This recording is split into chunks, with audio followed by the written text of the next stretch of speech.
30 hours ago I hopped on a late-night flight from New York heading to Los Angeles. After boarding I saw that I had an entire row to myself. Takeoff passed without incident, and soon I was stretched out for a nap across the row. I slept for a few hours, I don't know how long, but I woke up to some severe turbulence.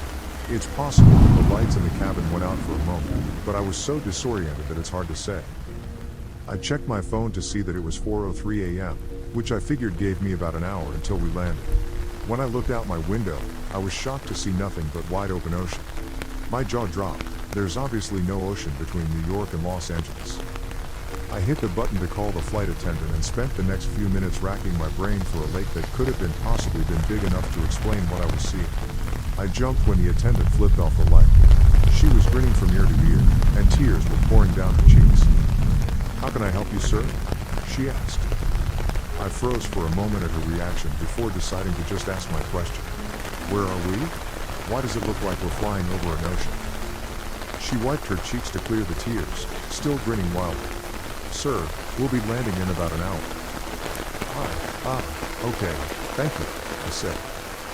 After she left I checked the clock on my phone again. 4:03 a.m. blinked back at me. It hadn't changed. I had to have been waiting with my call light on for at least 5 minutes. How was it possible that it hadn't changed at all? I opened up my laptop and saw it too displayed 4:03 a.m. I pulled out my phone, started a stopwatch in the app, and spent the next 2 hours looking back and forth between the clocks, waiting for them to change. They never did. I tapped the shoulder of an older woman sitting in the row ahead of me. She looked back, an annoyed expression across her face. "Yes?" she asked. "Do you know how long until we land?" I asked. She narrowed her eyes. "That flight attendant said it would be about another hour." I shook my head in confusion. "That flight attendant? We talked almost 2 hours ago. We should have landed already." She stared at me as if I was crazy. I was going to continue trying to convince her, but I felt a hand on my shoulder. I spun to see a male flight attendant grinning down at me, tears pinging off his cheeks onto my shoulder. "Sir, I'm going to ask you to calm down, or I'll be calling the captain." I told him it wouldn't be necessary and sat back. He removed his hand and stepped away. The flight attendants continued to stop by every few hours offering meals. My stopwatch continued to tick up and is now telling me that I've been on this plane for more than 30 hours. I've explored all of coach and tried talking to some of the other passengers, but they've all told me that they're expecting to land in an hour or so. Around 3 hours ago I tried getting into first class. I made it past the curtain but was escorted back by 2 grinning flight attendants. Their grip on my arms were like iron. "Sir, the seatbelt sign is on," one said. "Please remain in your seat with your buckle fastened. We'll be landing in about an hour." I'd just about given up hope when a woman came down the aisle dressed in a business suit. She didn't look at me or slow down, but she dropped a piece of paper onto my tray as she made her way to the bathrooms at the back of the plane. I shot a look around before unrolling. It said, "Are you stuck too?" I pulled out a pen and wrote yes. "It's been 30 hours. I folded the scrap of paper up and set it on the tray closest to the aisle. She left the bathroom and picked it up as she passed. It's been 20 minutes since then. I don't know why, but I don't think the flight attendants would like it if they knew we were talking. It doesn't matter. I have to do something." A few hours after the businesswoman picked up her piece of paper with my message, she came back down the aisle and sat in the seat beside me. She bent over, trying to stay low. "So, you're stuck too?" she asked. I kept my voice low. "Yeah. My name's Jack, by the way. I'd say nice to meet you, but..." She nodded. "I'm married." "You're wrong. Getting your message was by far the best thing about the past day. I've spent the last day and a half thinking I was alone in this." She paused for a moment, looking up the aisle. When she spoke again, her voice was a whisper. "So, Jack, you have any theories on what the hell's going on?" I considered lying but decided the truth was for the best. "I think we might be dead." Mary shook her head. "Maybe if it were just me or just you. If this was some cosmic train to hell, why would there be 2 of us who realize what's going on?" "No idea." Mary pulled out her phone and handed it to me. It displayed the Wikipedia article for flight MH370, the airline that disappeared in 2014. I read through the article carefully. There were dozens of theories trying to explain what happened. They ranged from hypoxia to suicide to aliens. "Doesn't tell us much," I said. Not much other than that this may have happened before, she said. How about you? Any theories as to why anyone else can't see what's going on? We talked it over and realized one thing we had in common was that we were both fast asleep at 4:03 a.m. There's no way we were the only ones asleep at that time though. Maybe everyone else was just napping. I don't know about you, but I was well and truly asleep. The cabin lights flicked off and a dozen red emergency lights in the floor flicked on, casting the cabin in a red glow. The intercom crackled to life saying, "Passengers, please return to your seats. The seat belt sign is fastened, and we may experience some turbulence. We'll be landing in about an hour." Mary froze. "Should I go back?" she asked. "Maybe they won't notice if you're gone. But maybe they already know and they're just trying to separate us." Mary nodded. "We should stay together. That's a better idea." The intercom crackled again. "Ladies and gentlemen, I am pleased to announce the arrival of the captain. We'll all be given the opportunity to speak with him. Please remain in your seats until he calls you. If you need assistance, don't worry. A flight attendant will happily help you on your way." Sounds of passengers getting to their feet echoed from further up in the plane. We sat in silence, trying to get a look through the curtain separating us from first class. "The captain?" I asked. No idea. But it didn't sound like they were talking about a pilot to me. Did they? No. That's when a pungent sulfur smell hit us, so strong that I had to resist the urge to gag. It reminded me of the worst rotting eggs I'd ever smelt in my life. But the old woman sitting ahead of us didn't react. She just kept watching a movie on the back of her seat. "Don't cough," I said to Mary.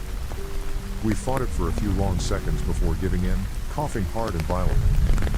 A second later the curtain opened. Mary and I froze, staring down the now red fuselage. 4 flight attendants passed through the curtain and made their way down the rows towards us, grins stretched wide across their faces. They were still crying, but this time the tears streaking their faces were darker. It's hard to say with the lighting, but it looked like blood. My eyes weren't drawn to them though. I looked over their shoulders at the figure standing near the front of the plane. It was a black silhouette standing beside the cockpit door. It was at least 8 feet tall and pointing towards us with a single finger. It had called us. "The bathrooms," I shouted. We ran towards the back of the plane, the flight attendants closing in behind us. Blood dripped from their grinning cheeks onto the carpet of the plane. "The captain is here," he said in a perfect customer service voice. His grin widened as he moved towards us. We made it to the bathrooms, jumping into opposite sides. I slammed the door shut and locked it, pressing my feet against the folding center part of the door to keep it closed. They began banging on the door and pulling at the handle while I fought to keep it closed. "I'm sorry, but you'll both need to speak with the captain," one of the flight attendants said. "Jack!" Mary screamed. "Jack! Help!" A distinct snapping sound like breaking metal came from her bathroom. She continued to scream as the sounds of struggle migrated up towards the front of the plane, towards the black figure I'd seen. I'd like to say I jumped out and fought them, that I distracted them or did something heroic. I didn't. She was carried away, and a few short seconds later her screaming was cut off. That was a few hours ago, and I'm still locked inside this bathroom. I keep trying not to think of what they've done with her. The thing at the front of the plane didn't seem human. I hope it didn't kill her, not after she was shouting for my help like that. I couldn't take that. I haven't heard any movement outside in a few hours, but I'm terrified to open the door. I'm far from the seat outlet, so my phone's almost dead and I haven't eaten in way too long. If I go out there, will the flight attendants remember? What if that thing is still waiting for people? I don't have much time to make a decision. After another dozen hours or so, I opened the bathroom door. The lights in the cabin were back to normal and I couldn't smell any sulfur. I cautiously made my way back to my seat and almost cried when the grinning, crying flight attendant came by offering a meal. That crappy airline food was the most delicious thing I'd ever eaten. When I'd finished, my mind immediately turned to Mary. What had happened to her? I crept down the aisle towards first class, trying to keep a low profile. Surprisingly, the flight attendants were nowhere to be seen. They'd almost seemed to ignore me, almost as if they wanted me to find her. She had a row to herself and was staring down at her phone in the window seat. I slid into the aisle and shook her arm. "Mary," I hissed. She pulled out her headphones and stared at me with a surprised expression. "Yeah? What's going on? Are you okay?" I asked. "What did that thing do to you? What did they do to you?" I'm sorry, remind me how I know you? What do you mean? I realized with sinking horror that she had no idea who I was. I fought back tears. Mary, how long have you been on this flight? She checked the watch on her wrist. Well, it's 4:03 a.m., so a few hours at least. She stared at me the same way you'd look at a person claiming they were the second coming of Christ. Her tone was low and reassuring. Hey, don't worry so much. Look on the bright side, we'll be landing in about an hour. I felt an iron grip on my arm and looked up to see two flight attendants. Sir, this area is for first-class passengers only. They were still crying and grinning, but just with tears this time. I could still see streaks of blood staining the front of their uniforms though. I was escorted back to my seat where I spent the next several days. Attendants continued to stop by with food, I would use the bathroom, and soon was going absolutely crazy with the monotony. In retrospect, those few days weren't so bad. There's a lot of content on the internet after all, even with crappy plain Wi-Fi. No, it didn't get really bad until around 10 days later when the Wi-Fi failed. It was sometime a week later that I lost control and began screaming for a flight attendant. They didn't come for several minutes, but eventually one did. Just let me see the captain, I asked. The flight attendant bent low and spoke with that same customer service voice. I'm sorry, sir, the captain has made his decision regarding you quite clear. You didn't answer his call, and will, therefore, wait. How long? Quite a while, I'm afraid. Don't worry though, sir, we'll be landing in about an hour. She straightened and walked away. I started making notches on various parts of the seatback to keep track of different things. One notch for each time I used the bathroom, one for each meal, one for every time I watched a given movie, that sort of thing. It was hell. I watched every movie in the seatback a dozen times over.